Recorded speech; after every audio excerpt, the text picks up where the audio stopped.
డబ్బు, అనారోగ్యం, ఉద్యోగం, వ్యాపారం, అప్పులతో బాధపడుతున్నారా? మీకోసమే లాంచ్ యువర్ ఫ్యూచర్ ప్రోగ్రామ్.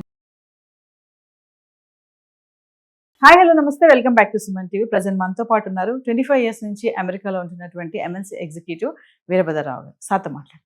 నమస్తే సార్. నమస్తే అమ్మా. సార్, ఇప్పుడు అమెరికాలో చదువుకోవడానికి వెళ్ళి చదువు అయిపోయింది, జాబ్ రాలేదు, అప్పుడు వీసా రద్దు అయిపోతుంది అని కూడా అంటున్నారు. అది నిజమేనా సార్? మరి సో ఇప్పుడు కొత్తగా ట్రంప్ గవర్నమెంట్ వచ్చిన తర్వాత ఆయన సలహాదారులు వీళ్ళు చేసే ఇమిగ్రేషన్ టైట్నింగ్ ఏదైతే ఉందో దాంట్లో కొంతేమో అవుట్ రైట్ రిజెక్షన్స్, అంటే పోర్ట్ ఆఫ్ ఎంట్రీలో ఏమాత్రం అనుమానం ఉన్నా ఇవ్వద్దు వాళ్ళకి, నో కన్సిడరేషన్స్, అలా కొన్ని ఇంటర్నల్ డిరెక్షన్స్ వచ్చాయి.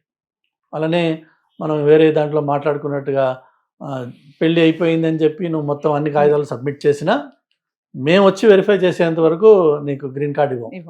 ఇంతకుముందు అంతా సైట్కి వెళ్ళి ఇళ్ళకి వెళ్ళి వెరిఫికేషన్స్ తక్కువ ఉండేవి బాగా, ఇప్పుడు బాగా పెరిగిపోయినాయి. అలా అన్ని రకాల పద్ధతుల్లో వాళ్ళు ఏం చేస్తున్నారంటే, ఒకటేమో out right rejection, out right restrictions, అలా కాకుండా ఇంకొకటి ఈ ఈ ఈ ఉచ్చుని గట్టిగా బిగిచ్చేస్తున్నారు.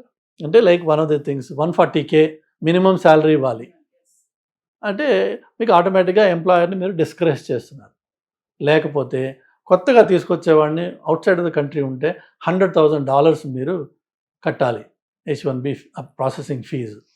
అదొక విధంగా ఇంకొక డిస్కరేజ్మెంట్.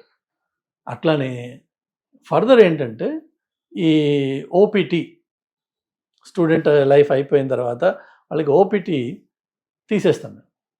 అంటే అర్థం ఏంటంటే, నువ్వు స్టూడెంట్ లైఫ్లో ఉన్నప్పుడే ఫైనల్ సెమిస్టర్లో ఉన్నప్పుడు నువ్వు జాబ్ సంపాదించుకుని ఆ జాబ్ ఎంప్లాయర్ నీకు H1 ఫైల్ చేస్తే నువ్వు ఇక్కడ కంటిన్యూ చేయొచ్చు, లేకపోతే you have to leave the country. అలానే ఇంతకుముందు ఈ స్టే ఇన్ ద కంట్రీ అంటే మీ స్టేటస్ 90 days వరకు ఉంటుంది అని ఉండేది. ఇప్పుడు అది లేదు. ఏ డే అయితే మీకు వీసా ఎక్స్పైర్ అయిందో ఆ డేన you're out of status. Extra లేదు, ఇంకా ఎక్స్ట్రా లేదు, బఫర్ టైం లేదు ఇంకా.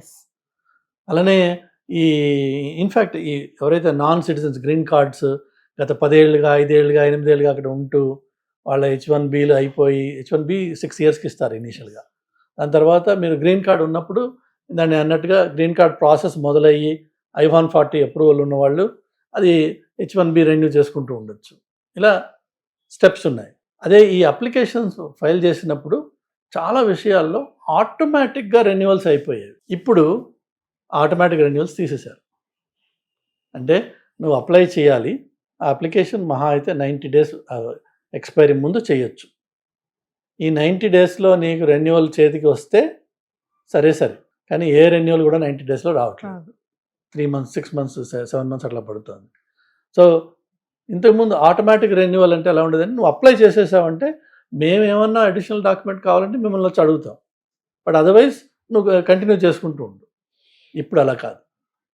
నువ్వు 90 days ముందు అప్లై చేసావు, or 120 days, whatever those limits are, apply చేసి నీకు ఎక్స్పైరీ డేట్ ముందు నీకు రెన్యువల్ చేతికి వస్తే నువ్వు నార్మల్గా కంటిన్యూ చేయి. ఒకవేళ రాకపోతే యూ షుడ్ స్టాప్ వర్కింగ్. అంటే వాళ్ళ ఎంప్లాయర్ వాళ్ళకి జీతం ఇవ్వకూడదు, వీళ్ళు ఆ ఉద్యోగంలో కంటిన్యూ కాకూడదు. యూఆర్ అవుట్ ఆఫ్ స్టేటస్ అంటుంది. అవుట్ ఆఫ్ స్టేటస్ అయ్యాక నువ్వు అక్కడ ఉండకూడదు. సో చాలా జీవితాలు షేక్ అయిపోతాయి. ఎస్పెషలీ పిల్లలు అక్కడ ఉండి పెరుగుతూ ఇంకా సిటిజన్షిప్ లేకుండా గ్రీన్ కార్డ్ ప్రాసెస్లో ఉన్న వాళ్ళకి చాలా కష్టతరమైన టైం. సో ఈ విధంగా ఏంటంటే ఎక్కడికక్కడ ఇమ్మిగ్రెంట్స్ని అమెరికాలో తగ్గించేయాలి అన్నది మెయిన్ టార్గెట్. ఒకటి మీరు లాస్ట్ క్యాంపెయిన్లో చూసినట్లయితే, అదకన్నా ఫర్దర్ ఇంకా ఇంట్రెస్ట్ ఉంటే ప్రాజెక్ట్ 2025 అని ఒక 900 పేజీల డాక్యుమెంట్ ఉంది ఒకటి. అందులో ఇవన్నీ వాళ్ళు ఆల్రెడీ చెప్పారు, మేము ఇది చేయబోతున్నాం, మేము అమెరికాని మళ్ళీ ఎలా చూడబోతున్నాం. మాగాకి వీళ్ళు సూపర్ బ్రెయిన్స్ అన్నమాట బిహైండ్ దట్. సో అమెరికన్ కంట్రీని మళ్ళీ రీషేప్ చేయాలి. సింపుల్గా చెప్పాలంటే వాళ్ళకున్న మేజర్ కన్సర్న్ ఏంటంటే, America is a white country predominantly. Of course blocks కూడా అక్కడ ఉన్నారు, కానీ it's a predominantly European white country.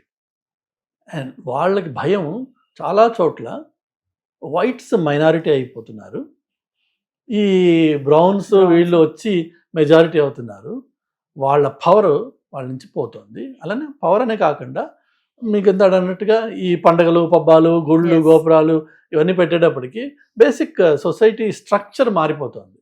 They want bring it back అంటే ఏంటి, గుళ్ళు కోలుకోవడం కాదు కదా, Hmm. జనాలు తీసేశారు అనుకోండి, మరి ఆటోమేటిక్గా ఇన్ఫ్లుయెన్స్ తగ్గిపోతుంది, అగైన్ ఇట్ బి అని వాళ్ళ కోరిక. ఎస్. మోస్ట్ లైక్లీ అదే దారిలో నడుస్తుంది, అదే అవుతుంది కూడా, అది విషయం.